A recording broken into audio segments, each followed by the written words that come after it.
Bonjour tout le monde, avec vous Linda. On se retrouve encore une fois pour une nouvelle vidéo. Cette fois-ci, j'ai choisi la vidéo ou la recette brioche russe avec du Nutella. Une recette très facile à réaliser et surtout très bonne que vos enfants vont vraiment aimer, même les grands, idéal pour le goûter ou tout simplement pour le petit déjeuner. Vous allez voir qu'on n'a pas besoin de beaucoup d'ingrédients et surtout que vous allez obtenir un très bon résultat. Pour cette brioche là, j'aurai besoin ici, j'ai 260 g de farine tamisée. Là, j'ai 60 g de beurre à température ambiante que j'ai coupé en petits dés. J'ai ici 60 ml de lait tiède, vous pouvez remplacer par de l'eau. J'ai 2 œufs de taille moyenne. Ici, j'ai à peu près 50 g de sucre. Et j'aurai besoin d'un paquet de levure boulangère. Ici, c'est à peu près 7 grammes. J'aurai besoin, bien sûr, d'une pincée de sel. Et là, bien sûr, j'aurai besoin de Nutella pour la mettre à l'intérieur de notre brioche. Mais vous pouvez tout simplement utiliser n'importe quelle pâte à tartiner disponible à la maison. Et vous pouvez aussi ajouter quelques pépites de chocolat. Moi, je vais me contenter de mettre du Nutella à l'intérieur. Nous allons passer à la réalisation de la pâte. Alors, dans la cuve du pétrin, je vais mettre les 260 g de farine tamisée. Je vais ajouter à la farine les 50 g de sucre. J'avais oublié de mentionner que tout à l'heure, nous allons réaliser un sirop avec lequel on va badigeonner cette brioche. Je vais ajouter la levure boulangère. Je vais mélanger mes ingrédients.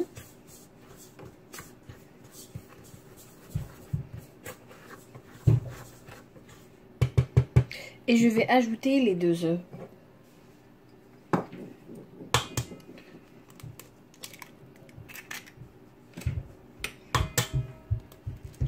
Et nous allons mélanger.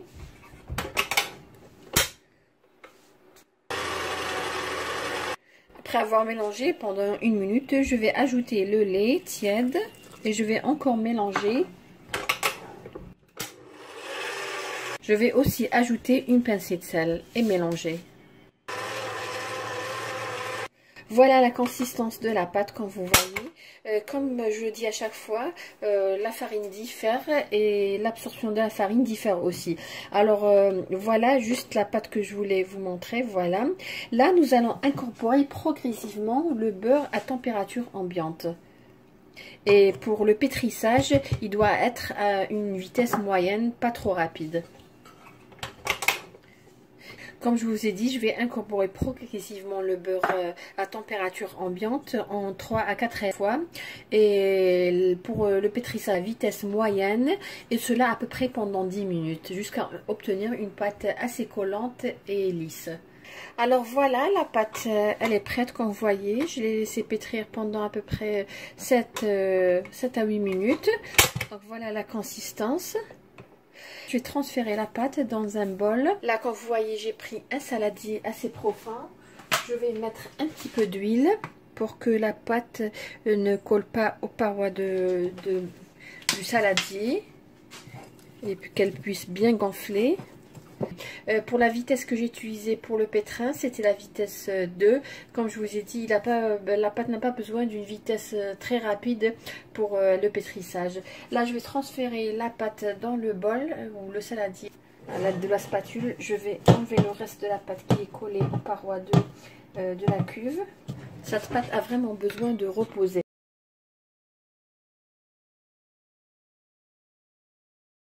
Si vous avez envie de la réaliser pour le lendemain, tout simplement de la préparer et de la laisser jusqu'au lendemain. Ça donne encore un meilleur résultat. Là, je vais la mettre dans le four et nous verrons tout à l'heure notre pâte. Entre temps, nous allons préparer le sirop qu'on va badigeonner avec la brioche après la cuisson. Alors voilà, dans une casserole, là on va préparer le sirop. J'ai mis 60 ml d'eau et 50 g de sucre que je vais laisser bouillir pendant à peu près 5 minutes à 7 minutes. Ensuite, je vais éteindre. Voilà, comme vous voyez, la pâte a doublé de volume. Comme je vous ai dit, il est préférable de la laisser préparer la veille pour le lendemain. Mais comme pour les besoins de la vidéo, j'ai pas eu le temps de le faire. Alors comme je vous ai dit, j'avais préchauffé mon four pendant 2-3 minutes à 90 degrés. Ensuite, j'ai éteint et j'ai mis la pâte à l'intérieur. Voilà. Alors, il est très important de bien fariner notre plan de travail parce que la pâte, elle est vraiment collante.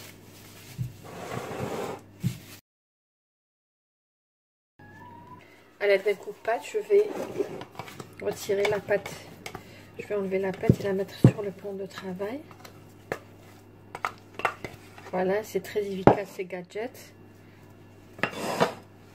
Je vais aussi fariner le dessus de notre pâte, ainsi que le rouleau. Comme je vous ai dit, la pâte elle est vraiment collante.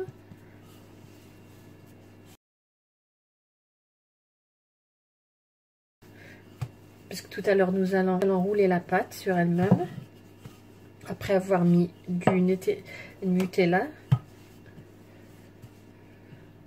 Alors nous allons étaler la pâte et lui donner la forme d'un carré.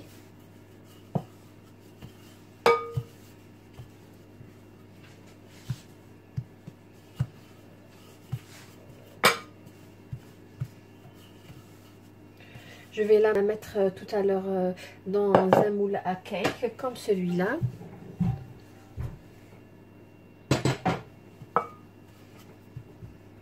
Voilà, j'ai bien étalé la pâte comme vous voyez.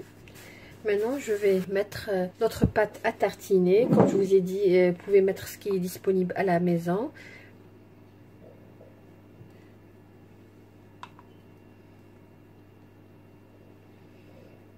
Alors, je ne vais pas aller jusqu'aux bordures, juste au milieu.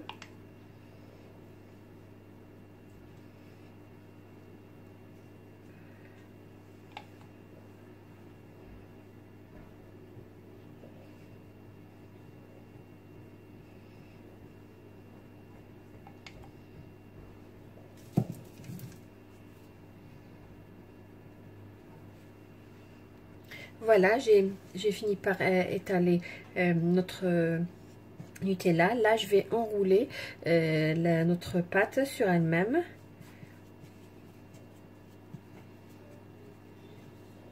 En utilisant les deux mains.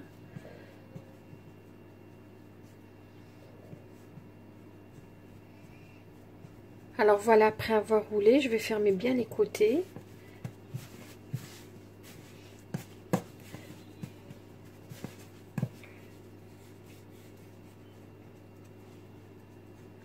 Pour s'assurer que le chocolat va pas sortir, va rester à l'intérieur. Voilà. Alors à l'aide d'un couteau, nous allons partager en deux parties notre boudin. Alors voilà, je les ai partagés en deux. La partie où il y a le chocolat, je les mets en face de moi. Là, nous allons bien coller. Nous allons essayer de réaliser une tresse. Voilà.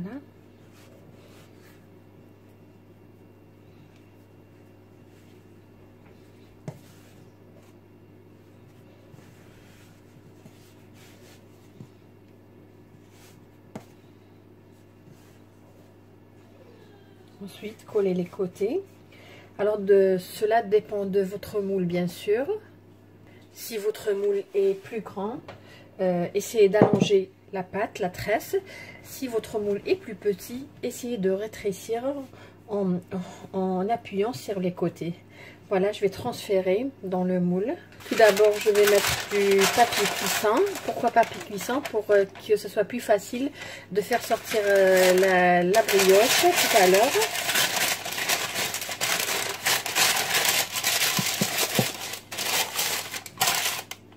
Et là, nous allons transférer la brioche à l'intérieur.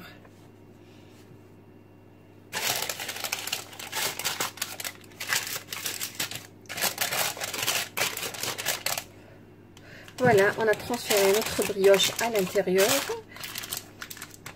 Tout simplement, qu'est-ce qu'on va faire maintenant? On va couvrir d'un film alimentaire et la laisser dans... Moi, comme je vous ai dit, je vais la mettre dans mon four et je vais la laisser à peu près 1 heure, maximum 1 heure. Surtout si l'endroit est bien chaud, 45 minutes à 1 heure. Voilà.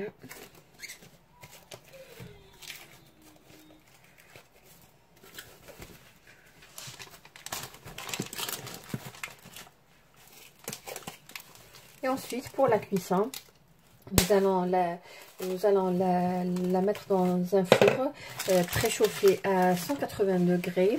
Et la cuisson, bien sûr, jusqu'à ce que votre brioche obtienne une belle couleur dorée. Voilà ma brioche que j'ai retirée du four après l'avoir laissée à peu près 1 heure. Comme vous voyez, elle a doublé de volume. Je vais l'enfourner dans un four qui a été préchauffé à 180 degrés pendant 20 à 25 minutes. Bien sûr, cela dépend de votre four. Quand vous verrez que votre brioche a pris une belle couleur dorée, tout simplement vous la retirez du four. Voilà notre brioche après 25 minutes de cuisson. À la sortie, je vais badigeonner ma brioche avec le sirop que j'avais préparé tout à l'heure. Nous allons utiliser tout le sirop.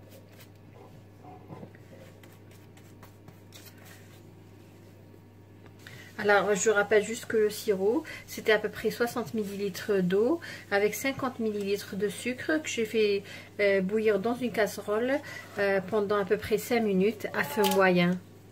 Alors voilà, après avoir terminé de badigeonner la surface de la brioche avec le sirop, je vais tout simplement retirer la brioche du moule. Voilà, comme vous voyez, c'est plus facile.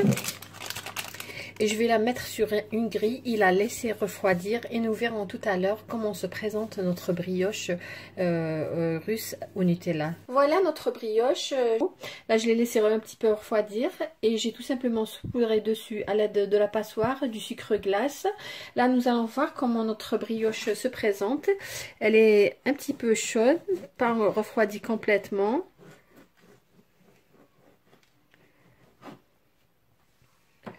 Voilà.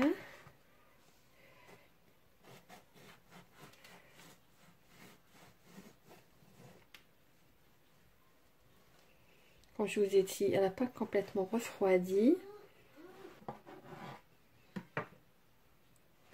Voilà comment elle se présente à l'intérieur.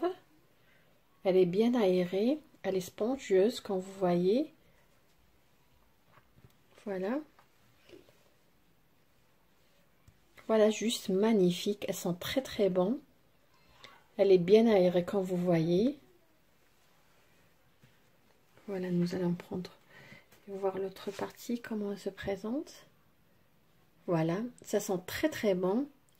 Un goûter pour vos enfants qui va vraiment les ravir. Voilà, on est arrivé à la fin de la vidéo d'aujourd'hui qui était la recette de la brioche russe avec le Nutella. Comme vous voyez, voilà comment se présente à l'intérieur.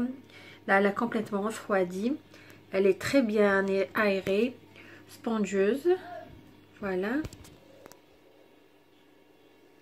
J'espère que la recette d'aujourd'hui vous a plu, que vous allez la réaliser. Si vous avez aimé ce que j'ai réalisé aujourd'hui, n'oubliez pas de cliquer sur j'aime et de me laisser un commentaire. Et si vous êtes nouvelle, abonnez-vous et activez la cloche afin de recevoir les prochaines notifications. Sur cette belle brioche, je vous dis merci de m'avoir suivi et à la prochaine vidéo.